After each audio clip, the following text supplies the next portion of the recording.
Seth walked to her, cautiously. I don't want to do this by force. You've been fair, but I need to take you with me. I'm sorry, Kim. His calmness and his warm voice were terrifying, because in that moment, she knew that Seth was far more dangerous than he seemed. He was kind because he could afford to be. It was suddenly evident to her that Seth never needed her compliance in the first place. She had no leverage, and yet something about him made her feel complete trust. It was in his behavior toward her. She let him help her mount his horse, and they rode away. Seth took the lead, riding down unmarked paths that were apparently well known to him. After half an hour, he and Niall decided to split. Seth handed Niall the golden box of her marriage agreement, so the treaty itself was significant somehow. If Niall were caught, he could threaten that Seth would kill her. She knew that it would never happen. Another night might do it, perhaps even Niall, but not Seth. His actions had reasons. Something about his ways almost spoke of choosing morals over power. Once Niall was gone, calmness took over, and she leaned forward, closing her eyes, and fell asleep. She woke up to a gentle touch on her shoulder. She tried to push it away with her hand and turn her head, but it just resumed. Something hairy moved under her chin. "What?" You need to wake up. It was a man's voice, someone she knew. Slowly, she tilted her head. The hairy thing moved and gave a soft neigh. Instinctively, she moved back and opened her eyes. The first thing she saw was the light of the moon shining on a valley below her.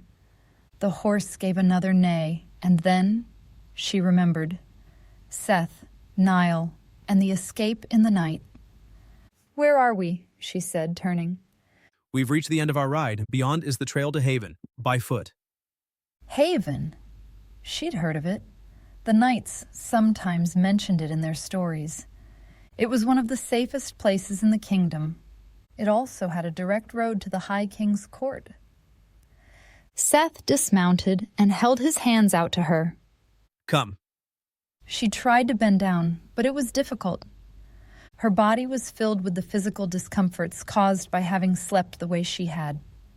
Her back hurt, her legs were sore, her arms felt as though she'd been holding something heavy, and her neck was stiff.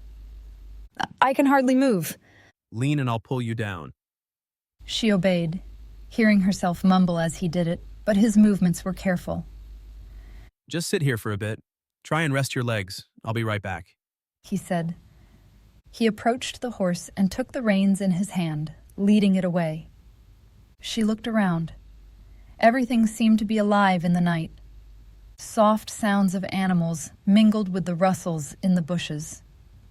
There was a full moon, and in front of her, long shadows gave the valley and the scenery an effect of mystery. Between the trees, mist rose above a small stream, and in the distance she could hear a waterfall. Something moved inside her. It started in her heart, a sensation of warmth. It spread from there, moving through her veins, down to her feet, toward her fingertips, and up to her head. She closed her eyes. The feeling was a pleasant one. It reached her neck and she felt a release. The pain in her back disappeared, as did the one in her arms and legs. When this ended, there was no trace of her discomforts and pains. I wish you could stay with us. She heard Seth's voice, speaking to the horse, and opened her eyes.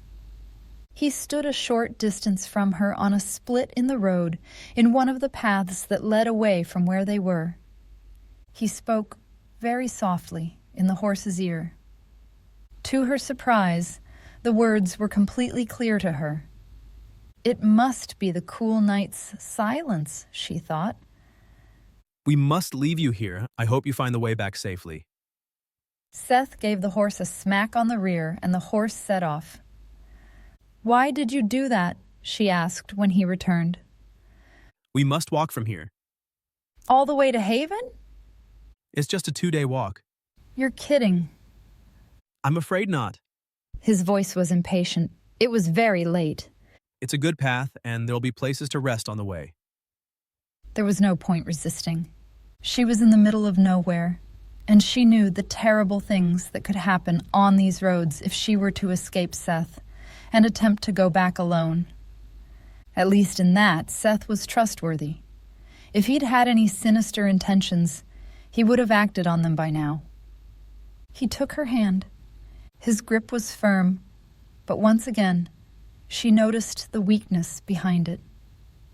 He led her down a sheep's path near the cliff's edge and stopped by a large bush. Seth removed the foliage and revealed an entrance to a cave. After you. What? The cave helps us descend to where the path begins. That cave? It's safe. I was here yesterday. No. For a moment, he had that sarcastic look in his eyes again. He took a deep breath. What are you doing? Counting to 10 slowly. She gave him a push. Don't mock me. She moved forward before he could say anything else. Walk quietly. You don't want to wake up the bats.